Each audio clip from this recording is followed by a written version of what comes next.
Hi there, this is Kingsley. So over in the US state of Virginia, this Chinese guy was arrested because he stole over 1,000 iPhones from Apple worth over $1 million.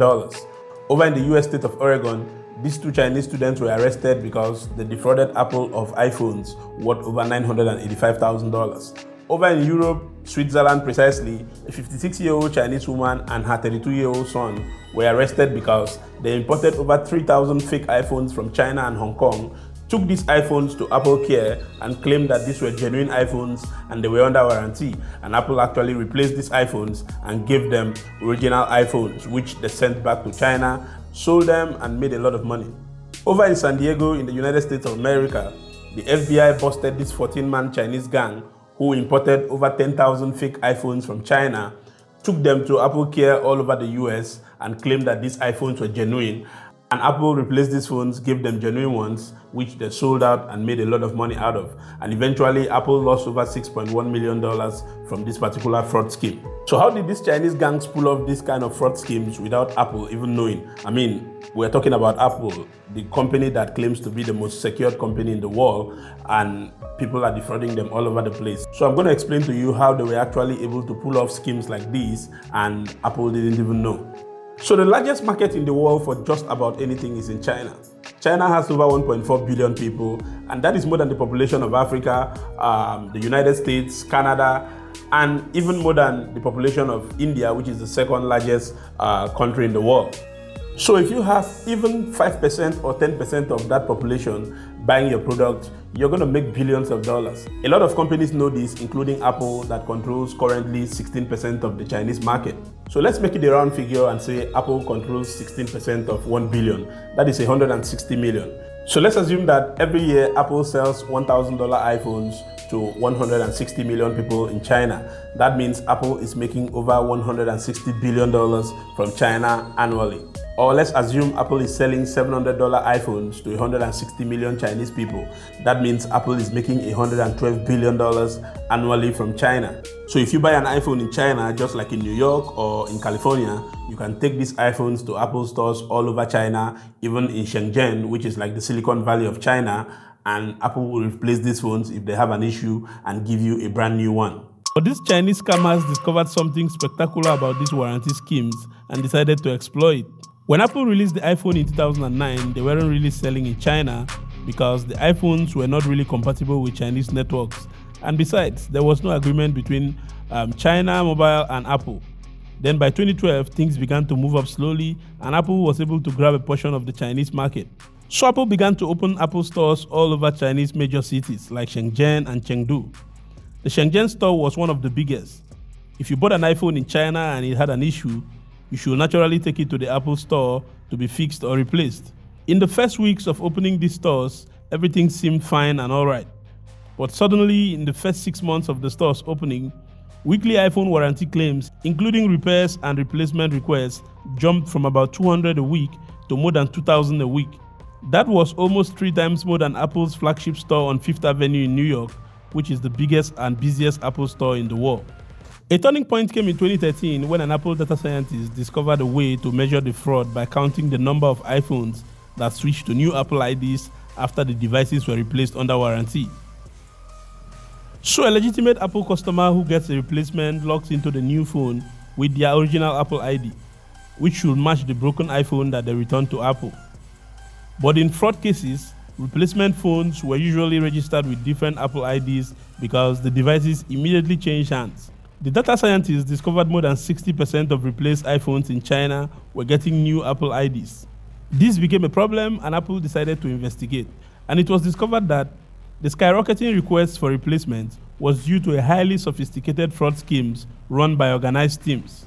This ring of fraudsters were buying or stealing iPhones and removing valuable components like the CPUs and the logic boards and replacing them with fake components. The thieves would then return the iPhones claiming they were broken and receive replacements that they could resell. At some point, these fraudsters will stand outside Apple stores with suitcases full of iPhones with some of the original components stripped out and replaced with inferior parts. Some of these scammers even hire people to pretend to be customers to return the fake iPhones. Once the phones were swapped, the actors will pass the new phones to the fraudsters and get paid for their time.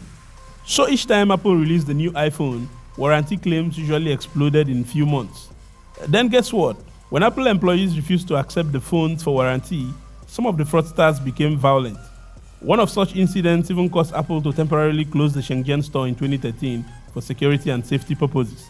Apple say most of the schemes originated in Shenzhen, a southern Chinese city well known as a hotbed for criminal organizations because of its close proximity to Hong Kong, which is a center of activities for Chinese crime gangs. Shenzhen is also the biggest manufacturing hub for electronics, and this is the location of the renowned Washangbei electronics market, which was the primary destination for the stolen parts. Now, the Washangbei electronics market is like the Silicon Valley market in China. It is said that whatever electronic gadget you are looking for that you can't find at the Washangbei electronics market, you might not be able to find it in China. One of the ways Apple decided to fight this fraud was to come up with a software that will detect if the iPhones had fake parts in them without disassembling the phone. But the scammers made sure the iPhones couldn't turn on anymore before they were brought in back to the Apple stores. Yet again, Apple developed a reservation system which required customers to make appointments online before they could file claims. The system was soon swamped with hackers who exploited vulnerabilities in its website to snap up the time slots. Some scammers came up with another tactic to make sure older iPhones qualified for Apple's free 1-year warranty. They obtained Apple customer records, including serial numbers for iPhones that had already been sold in China, either by bribing call center employees or through phishing attacks. Apple sought to just reject some of the phones that were suspected of fraud, but some customers grew hysterical because they had all the right documents to show that they are indeed genuine Apple customers and have genuine Apple products to prove this, even though they were fake. So for security reasons, Apple stopped collecting warranty phones in Apple stores. They required that phones be sent to repair centers for inspections. The various countermeasures in China and Hong Kong eventually reduced fraud rates in the region from 20% to about 60% at its peak. So the question is, why didn't Apple just get the police to arrest these fraudsters and charge them to court and then send them to jail? You see, that's not how things work in China. Getting the police involved in consumer affairs is very difficult in China, and it might not be worth it even if you can. Apple avoided going down this road because it will risk public backlash and negative publicity in Chinese state-run media, which could be really bad for Apple because a lot of Chinese people are loyal to the state. When Apple tightened a lot of these loose ends in China, these fraudsters decided to take these schemes to Apple's doorsteps, both in the USA and Europe. That's more like taking the battle to the enemy at the gate. So in 2013, a Chinese national known as Haiteng Wu migrated to the US to study engineering, and after his studies were over, he stayed back in America and gained employment and started working. But it turned out that the jobs he was doing were just cover-ups because underneath the hood, something was brewing. So this guy will receive large shipments of knockoff iPhones from China that cost between $20 to $30 each. These fake iPhones look so real, they all had genuine Apple serial numbers, so they will show up in Apple's database as genuine. Now you may wonder how come Apple employees didn't notice that these phones were fake, even though they had genuine serial numbers. I mean, like if it's a fake iPhone, the build quality should show it, right? First of all, these phones were genuinely built, like they looked so genuine and real. Secondly, as I explained earlier, these fraudsters made sure that these phones weren't coming on anymore. The knockoff iPhones were sent to Apple Warranty Center and Apple replaced them under the warranty program. Haiteng Wu sent the iPhones that Apple gave him to Hong Kong and China for resale. Soon, he brought in his wife and another friend and arranged documents for them to travel across the United States to different Apple stores, claiming warranty for fake iPhones. During the period that the scam lasted, Haiteng Wu bought 2 condominiums, one in McLean, Virginia, and the other in Arlington, Virginia. And guess what? He paid cash for all of them. This went on for 3.5 years before he and his co-conspirators were eventually arrested in 2020. And in February 2022, he was sentenced to over 2 years in prison and fined $987,000, and his properties were seized. And it turns out that these Chinese fraudsters are all over the US. Several of them have been busted in recent times, including a 14-man gang that was busted recently by the FBI. This gang brought in over 10,000 fake iPhones from China, and Apple replaced these phones and gave them new ones, costing Apple over $6.1 million in losses.